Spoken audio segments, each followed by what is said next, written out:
Bem, hoje nós estamos aqui com Cláudio Pinheiro, que é pai de um jovem que está dentro do espectro autista, de 15 anos. Exato.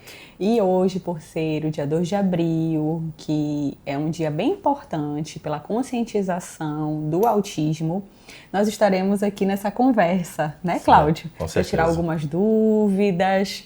Vamos lá. Vamos sim. Doutora, o meu filho, né, já é um jovem com 15 anos, autista, nível 1, mas ele tem uma certa dificuldade na escovação e também na colocação do aparelho, né, na parte mais estética da dentição dele. A senhora tem alguma solução para isso? Alguma ajuda que a senhora possa me dar em relação a fazer ele escovar os dentes de modo mais frequente, sem ter que ter todo um trabalho que nós temos todos os dias com ele? Sim. Normalmente, a dificuldade, ela se apresenta desde bem pequenos, né? O ideal seria o acompanhamento desde cedo, para que pudesse começar a introduzir na rotina, né? Pois essa questão da rotina para o autista é muito importante, né? O estabelecimento da rotina. Então, muitas das vezes, justamente para poder criar um vínculo com um profissional e ganhando confiança, isso é bem importante. Nós sabemos, sim, que quando uma família recebe um diagnóstico, tem uma série de situações para ir em busca, né?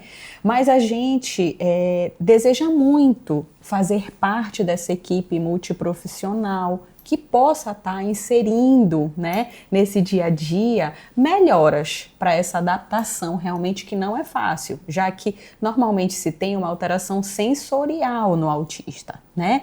Então essa alteração sensorial faz com que uma simples escovação seja algo muito invasivo, digamos assim, incomoda, essa é a palavra, né?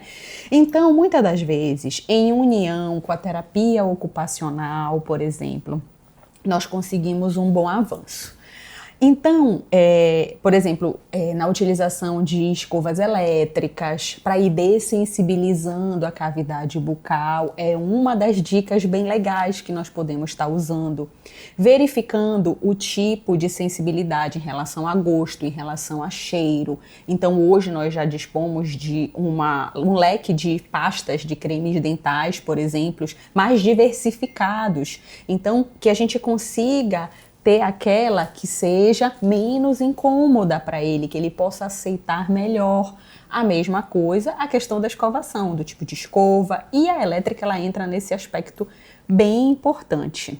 Então, a gente sabe, né, que no dia a dia, a partir do momento em que essa escovação a gente consegue realmente com que ele introduza no seu dia a dia de uma maneira que ele aceite, se torna o melhor caminho para toda a prevenção do tratamento no consultório odontológico. E o vínculo, como eu falei, com o dentista, vindo com uma rotina um pouco mais frequente do que os demais pacientes, que possa estar vindo com uma periodicidade maior, para que esse costume, tá, ele possa se dar. A gente sempre tenta adaptar o consultório individualmente, porque cada paciente é um.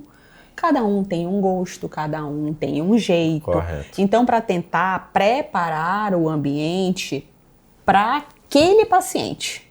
Então, em tudo, sabendo exatamente, a gente sempre tem uma anamnese, um rol de perguntas, onde a gente vai detalhar o perfil daquele paciente.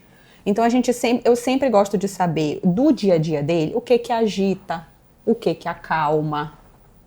Então, por exemplo, essas duas perguntas são muito importantes para que eu possa organizar para ele, para receber, para que ele se sinta mais à vontade. O que ele gosta de ouvir música, né? Então tentar... Coldplay, principalmente. Exatamente. Aí eu vou e organizo e coloco tudo para que eles se sintam bem. Eu tenho um paciente, por exemplo, já adulto, que ele gosta de Michael Jackson. Então, é playlist do Michael Jackson do início ao fim. O primeiro atendimento dele foi com sedação, realmente. Mas depois, nós já podemos fazer já há algum tempo todo o tratamento dele sem mais a necessidade da sedação, porque criou-se o vínculo, criou-se a confiança. Então a gente tenta fazer tudo, né, para que seja agradável para ele, para minimizar os estímulos que o deixam ansioso, agitado. Horário é sempre importante saber dentro daquela rotina, um horário melhor para aquele paciente. Então tudo isso é na conversa com a família que a gente procura conhecer a realidade individualmente para estar favorecendo essa adaptação. Que ótimo, doutora. A senhora tocou no assunto da questão da sensibilidade na hora da escovação, do gosto da pasta, né? Sim. O meu filho, por exemplo, ele tem uma grande dificuldade, que ele tira a pasta de dente de forma imediata. Ele escova, mas joga muita água para dentro da boca, né, na hora da escovação, tirando a pasta de dente por completo. Sim. Ele não consegue deixar nem um pouco da sensibilidade do gosto da pasta na boca dele. Então, Sim. se perde ali grande parte da escovação.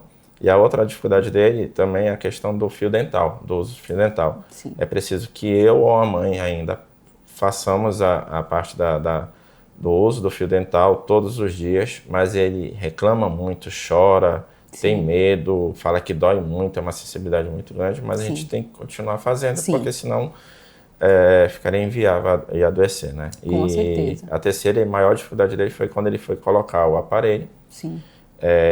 Ele usou aqueles aparelhos Invisalign, Sim. né? Que pode falar, né, Otávio? Não tem problema. Sim. Que são transparentes, mas ele mastigava. Sim. Ele ficava com tanta agonia que ele tirava e mastigava. Quando não, ele até brincou uma vez, pegou, tirou e jogou pro cachorro mastigar para botar a culpa no cachorro. Sim. E aí trocamos para os tradicionais e ele foi arrancando um a um. É isso mesmo. E aí hoje a gente está com essa dificuldade de melhorar a dentição dele de Sim. forma aparente, né, da questão estética. Sim. E até pela mastigação e a questão também da sensibilidade na escovação. Sim. O apoio profissional nessa hora, um profissional especializado é muito importante. Então, Sim. a gente tem encontrado dificuldades. Sim. Né, em encontrar profissionais na área odontológica que trabalhem e que sejam especialistas no atendimento de pessoas neurodivergentes. Isso mesmo. E acho que profissionais como a senhora vão agregar muito valor à nossa causa. Sim, é isso mesmo, porque falando lá da pasta lá atrás, tem várias coisas para se analisar, às vezes nem é só a questão do gosto, às vezes é a textura. É isso, a gente Às não vezes tinha é a nem textura. conhecimento do gosto, da então, mudança. a gente muda. Eu tenho um paciente, por exemplo, que é difícil, não é fácil de encontrar, são substâncias que a gente encontra mais nesse aspecto na parte daquelas lojas que vendem produtos naturais, Certo. mas existem pastas que são em pó. Então, eu tenho um paciente que aceita essa. Olha que legal. Entendeu? Então, às vezes, nem tudo ideia. isso que aí é no teste. Nesse aspecto, é literalmente no teste. Sim. É testar a questão de gosto, vai para sem gosto, para ver se é o gosto que existem. Já há pastas que são sem conservante, sem sabor, enfim. Pula dessa, não é. É a sensação da textura. Você vai para aquela mais líquida, que existem umas que são mais líquidas do que aquelas em gelzinho. Ainda não teve resultado, pode ser a textura. Aí se tenta a em pó. Então, tudo é por teste mesmo. E aí é isso mesmo, porque normalmente o dentista, que ele é especialista em pacientes neurodivergentes, nós estudamos as neurodivergências. Então, é como se a gente tivesse que sair um pouco da área odontológica e aprendesse um pouquinho lá com outros profissionais, com um terapeuta ocupacional, entendeu? Com a fonoaudióloga, enfim, com aquela equipe que faz parte para abordar da melhor maneira, porque é isso que um terapeuta ocupacional, por exemplo, trabalha, né? Então, a gente sai um pouquinho da esfera odontológica, digamos assim, para entender como lidar com o paciente. Então, realmente, procurar um profissional especialista é bem importante mesmo, para se ter uma melhor abordagem. Em relação ao uso de aparelho, a gente sabe, por exemplo, eu já atendo, né, já sou especialista há 17 anos, então a gente sabe que o uso de aparelho é um grande desafio. Um grande desafio. Porque imagina se uma escovação já incomoda, imagine a colocação do aparelho. Aí tudo tem que ser pesado, tem que já estar num ponto que aquele paciente já esteja bem legal aceitando a escovação, para que a colocação do aparelho não seja mais um fator de risco para acumular mais placa e gerar cárie, gengivite, enfim. Então, eu, por exemplo, normalmente trabalho dentro do espectro autista com um tipo de aparelho que ele se chama miofuncional, que ele permite essa sensação de mastigar, dá para fazer isso. Olha, que legal. Por conta do material. E ele ajuda. Eu não vou lhe dizer, eu costumo dizer que os aparelhos que estão dentro da odontologia miofuncional, eles são bem específicos. A impressão que me dá é que parece que foram feitos para os pacientes neurodivergentes. Para um paciente com síndrome de Down, um paciente com autismo, é muito bom. Então, por conta dessa melhor aceitação e não ser tão invasivo para o paciente, a gente sabe que em alguns casos a gente tem o ideal, que às vezes você precisa estimular uma base óssea para um crescimento, não é ali só uma questão de alinhamento dentário, questões bem complexas dentro da ortodontia. Mas cabe a nós analisar se cabe para aquele paciente e se não couber, a gente vai procurar dar uma melhor qualidade de vida para ele dentro daquilo que ele aceita, dentro daquilo que nós podemos fazer. E os aparelhos miofuncionais normalmente fazem isso, porque eles restabelecem função e, consequentemente, tem um melhor alinhamento dentário. Não vai haver nenhuma modificação se houver essa predisposição, enfim, de questão de ser um paciente que é muito queixudo, um paciente que é muito dentuço, como a gente fala, em termos de osso, sabe? Essa diferenciação, isso não tem como esse aparelho fazer essa função. Às vezes são só cirurgias ortognáticas, por exemplo, que resolvem. Entendi. Né?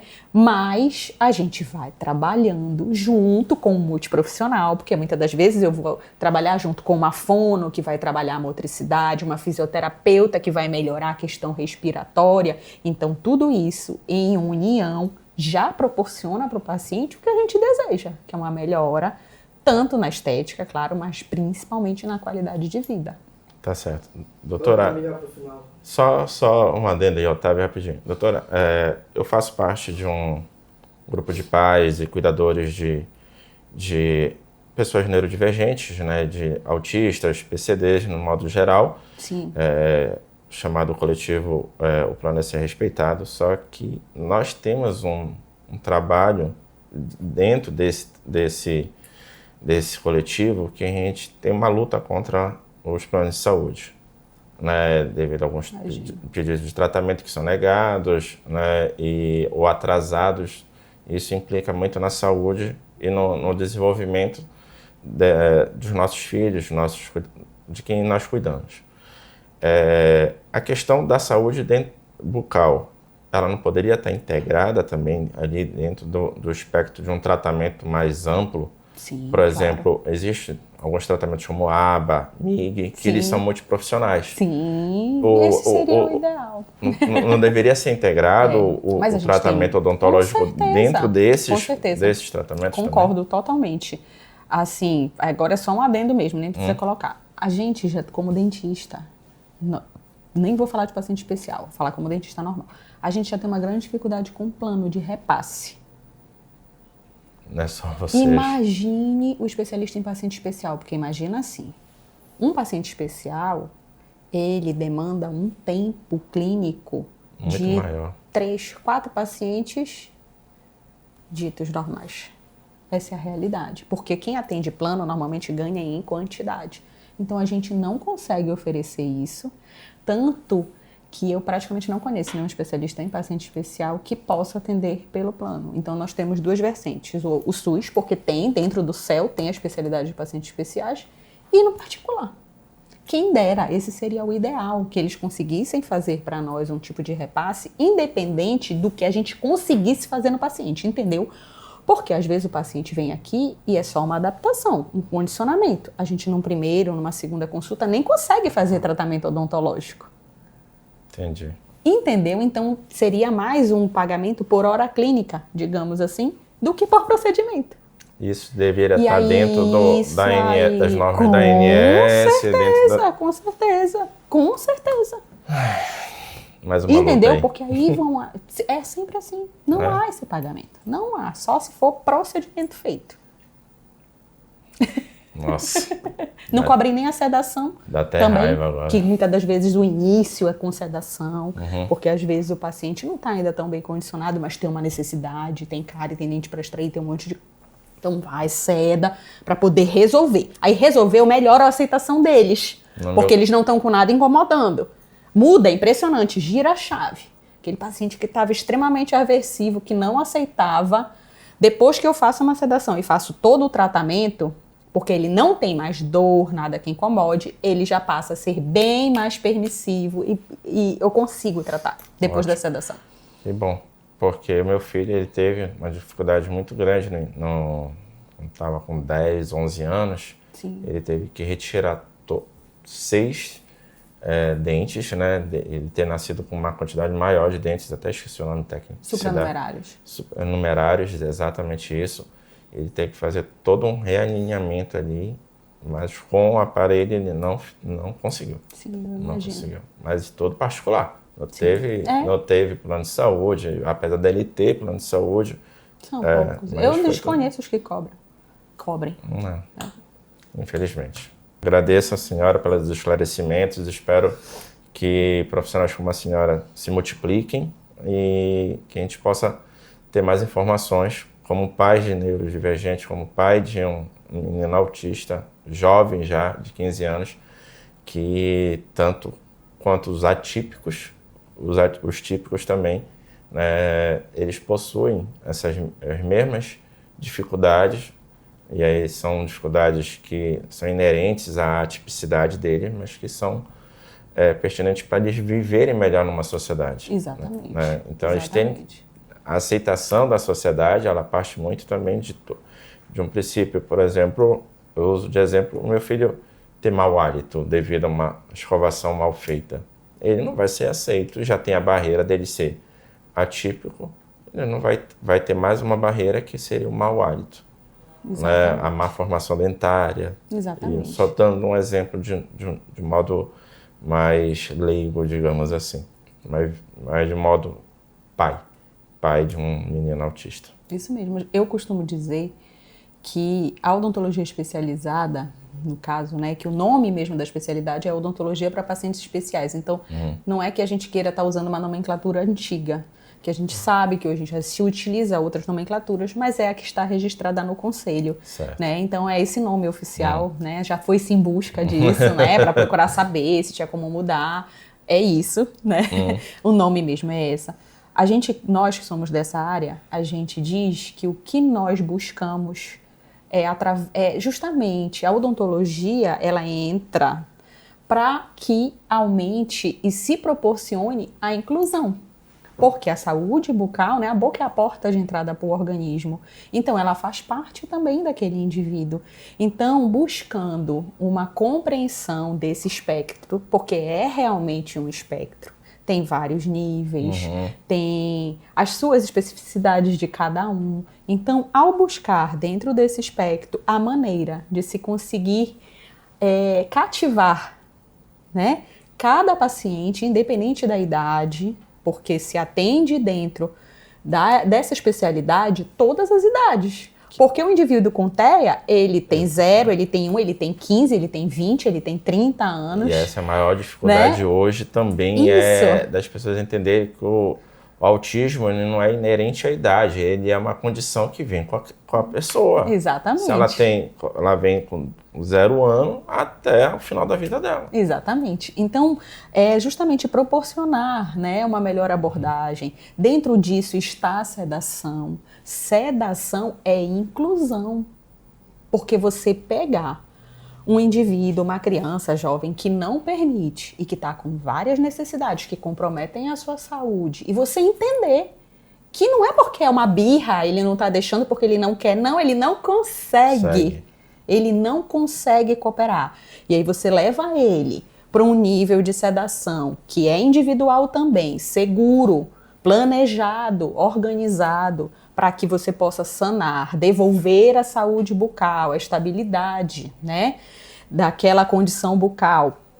para que você possa depois já trabalhar com justamente o condicionamento, o cativar, se torna muito mais fácil. Isso é inclusão, porque você só tratar quem deixa é difícil, né? É difícil. Então, justamente, essas maneiras é o nosso objetivo, né? É a nossa busca. Procurarmos nos formar cada vez melhor, claro, porque a gente nunca pode, né, parar de estudar, de buscar conhecimento. Graças a Deus que hoje as coisas estão avançando para isso, nesse sentido. Sim. Para que a gente possa proporcionar, é o nosso desejo, né? Proporcionar uma melhor inclusão através do nosso trabalho. Tá ótimo. E agradeço por tudo. Prazer. Prazer.